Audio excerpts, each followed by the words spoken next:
Bonjour mesdames, bonjour messieurs, bienvenue dans la zone sportive. Aujourd'hui, nous reparlons du sport encore une fois, les éliminatoires du CHAN 2024 où la RDC a convoqué 22 joueurs et 6 réservistes pour les matchs contre le Tchad. Et donc, la Fédération congolaise de football a rendu public lundi 9 septembre, ou plutôt 9 décembre, dans la soirée, la liste des 22 joueurs pour les matchs contre les Tchad et dans le cadre des éliminatoires du CHAN 2025. Donc, la sélection dirigée par le principal coach Otis Ngomba est composée des 22 joueurs et 6 réservistes qui auront pour mission de décrocher les qualifications pour cette 8e édition de ces tournois continentaux. En effet, les léopards locaux disputeront des matchs décisifs face à la sélection tchadienne. Le premier prévu le 21 décembre 2024. Lassane Ouattara d'Mpibé à Abidjan, en Côte d'Ivoire, en raison de l'absence d'un stade homologué au Tchad. Donc, les matchs retour programmés une semaine plus tard au stade des Martyrs de Kinshasa, où les Congolais devront réaliser un bon résultat pour espérer de se qualifier dans ces CHAN. Et dans cette édition du tournoi est aussi particulière parce qu'elle se déroulera pour la première fois dans 3 pays co-organisateurs, entre autres. On peut retrouver le Kenya, la Tanzanie et l'Ouganda.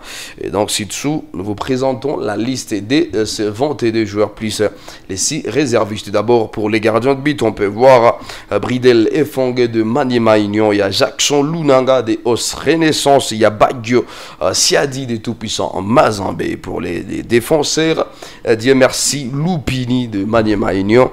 Il y a également Magloire Tamboué de Mazambé, il y a Ernest Luzolo de Mazambé, il y a Osé Ndombele de Maniema Union, il y a également Elton Kayambe des Aiglés du Congo.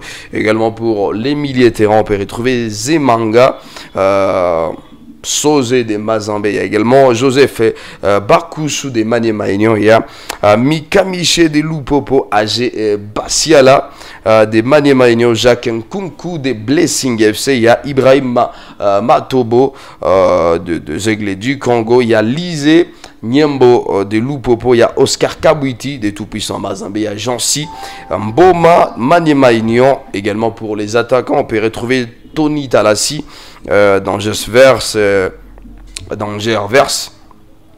On peut aussi retrouver Orso Maku de Lupopo, il y a Jefte Kitambala de Maniema Union, il y a Silva Chitangue des Rangers, il y a également carrément pour les réservistes, on peut aussi retrouver Jonathan Bota de New Jack, il y a Berdi Mutukala de Desampe, il y a Marseille Ngimbi de Mazambé, il y a Daniel Mbo de Simba, il y a Herman Mwanda de Don Bosque. Donc sont les joueurs convoqués pour pouvoir représenter toute la République dans ce tournoi continental qui va devoir d'abord commencer par le premier match, c'est 21 décembre à Abidjan, où la RDC se déplacera pour affronter le Tchad avant de revenir à la maison une semaine plus tard à Kinshasa pour défier le Tchad en match retour. Mais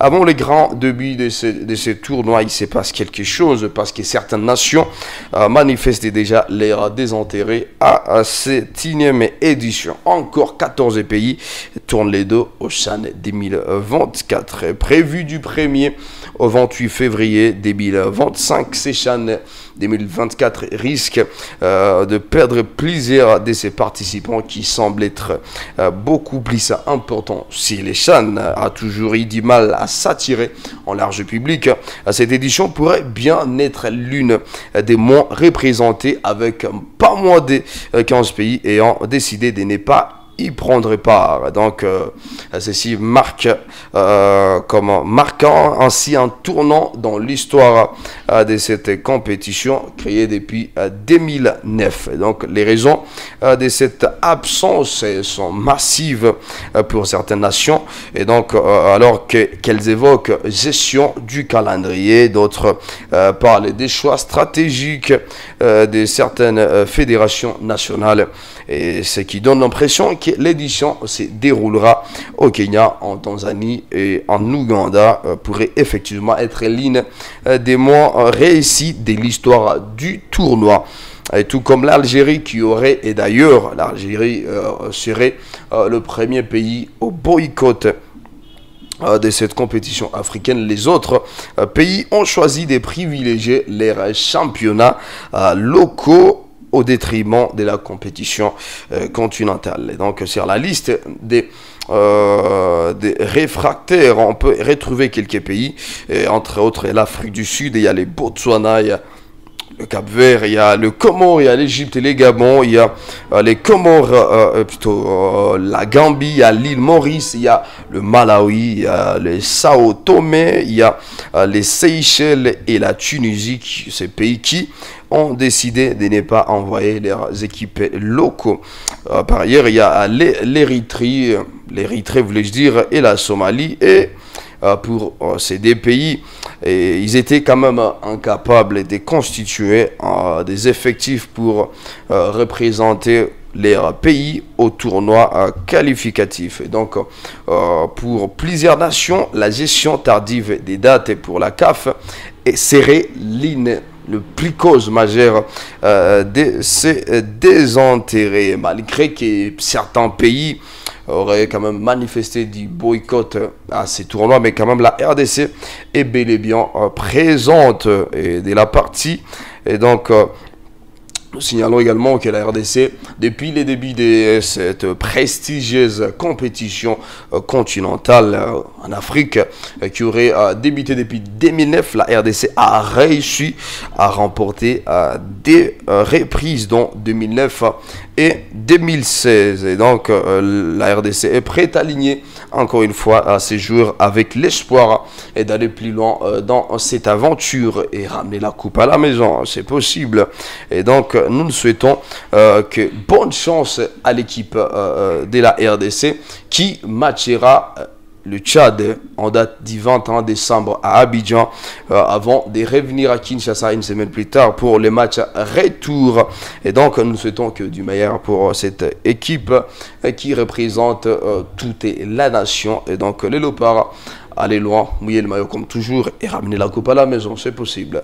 Et donc, ça sera tout pour cette production d'aujourd'hui. Merci infiniment à vous toutes et à vous tous de nous avoir suivis. On se retrouve à la prochaine pour de nouvelles productions. Surtout, prenez bien soin de vous. On est ensemble.